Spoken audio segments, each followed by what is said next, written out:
Talent hits a target no one else can hit. Genius hits a target no one else can see.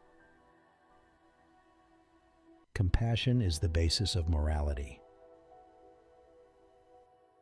A man can be himself only so long as he is alone, and if he does not love solitude, he will not love freedom, for it is only when he is alone that he is really free. Mostly, it is loss which teaches us about the worth of things. Every man takes the limits of his own field of vision for the limits of the world.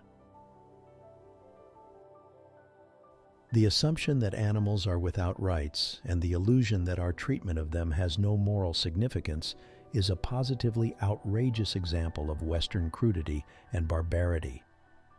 Universal compassion is the only guarantee of morality. It is difficult to find happiness within oneself, but it is impossible to find it anywhere else. The person who writes for fools is always sure of a large audience. Happiness consists in frequent repetition of pleasure. They tell us that suicide is the greatest piece of cowardice, that suicide is wrong, when it is quite obvious that there is nothing in this world to which every man has a more unassailable title than to his own life and person. Every miserable fool who has nothing at all of which he can be proud adopts as a last resource pride in the nation to which he belongs. He is ready and happy to defend all its faults and follies tooth and nail, thus reimbursing himself for his own inferiority. One should use common words to say uncommon things. Compassion for animals is intimately associated with goodness of character, and it may be confidently asserted that he who is cruel to animals cannot be a good man. Man can do what he wills, but he cannot will what he wills. Life is a constant process of dying. We forfeit 3/4 of ourselves in order to be like other people. A sense of humor is the only divine quality of man. A high degree of intellect tends to make a man unsocial. It is a wise thing to be polite. Consequently, it is a stupid thing to be rude. To make enemies by unnecessary and willful incivility is just as insane a proceeding as to set your house on fire. For politeness is like a counter, an avowedly false coin, with which it is foolish to be stingy. It would be better if there were nothing. Since there is more pain than pleasure on earth, every satisfaction is only transitory, creating new desires and new distresses, and the agony of the devoured animal is always far greater than the pleasure of the devourer. Treat a work of art like a prince. Let it speak to you first. Religion is the masterpiece of the art of animal training, for it trains people as to how they shall think. Great men are like eagles and build their nest on some lofty solitude. So the problem is not so much to see what nobody has yet seen, as to think what nobody has yet thought concerning that which everybody sees. Without books, the development of civilization would have been impossible. They are the engines of change, windows on the world, lighthouses, as the poet said, erected in the sea of time. They are companions, teachers, magicians, bankers of the treasures of the mind. Books are humanity in print. No rose without a thorn, but many a thorn without a rose. Hope is the confusion of the desire for a thing with its probability. We can regard our life as a uselessly disturbing episode in the blissful repose of nothingness.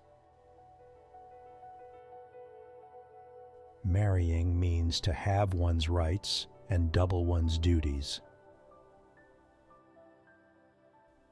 The safest way of not being very miserable is not to expect to be very happy. Philosophy is a science, and as such has no articles of faith. Accordingly, in it, nothing can be assumed as existing except what is either positively given empirically or demonstrated through indubitable conclusions. Every parting gives a foretaste of death, every reunion a hint of the resurrection. The inexpressible depth of music, so easy to understand and yet so inexplicable, is due to the fact that it reproduces all the emotions of our innermost being, but entirely without reality and remote from its pain. Music expresses only the quintessence of life and its events, never these themselves. The life of every individual, viewed as a whole and in general, and when only its most significant features are emphasized, is really a tragedy. But gone through in detail, it has the character of a comedy. Buying books would be a good thing if one could also buy the time to read them. But as a rule, the purchase of books is mistaken for the appropriation of their contents. Pleasure is never as pleasant as we expected it to be, and pain is always more painful. The pain in the world always outweighs the pleasure. If you don't believe it, compare the respective feelings of two animals, one of which is eating the other. The shortness of life, so often lamented, may be the best thing about it. If I maintain my silence about my secret, it is my prisoner. If I let it slip from my tongue, I am its prisoner. Wealth is like seawater. The more we drink, the thirstier we become, and the same is true of fame. The world is my idea. Almost all of our sorrows spring out of our relations with other people. There is no more mistaken path to happiness than worldliness. Change alone is eternal, perpetual, immortal. One can never read too little of bad or too much of good books. Bad books are intellectual poison. They destroy the mind. In order to read what is good, one must make it a condition never to read what is bad, for life is short and both time and strength limited. If we were not all so interested in ourselves, life would be so uninteresting that none of us would be able to endure it. I have long held the opinion that the amount of noise that anyone can bear undisturbed stands in inverse proportion to his mental capacity and therefore be regarded as a pretty fair measure of it. We seldom think of what we have, but always of what we lack. Faith is like love. It does not let itself be forced. If we suspect that a man is lying, we should pretend to believe him, for then he becomes bold and assured, lies more vigorously, and is unmasked. A man finds himself, to his great astonishment, suddenly existing after thousands and thousands of years of non-existence. He lives for a little while, and then again comes an equally long period when he must exist no more. The heart rebels against this, and feels that it cannot be true. Which quote did you like the most and why? Share your opinion in the comment section. Make sure not to miss the next video by liking and subscribing.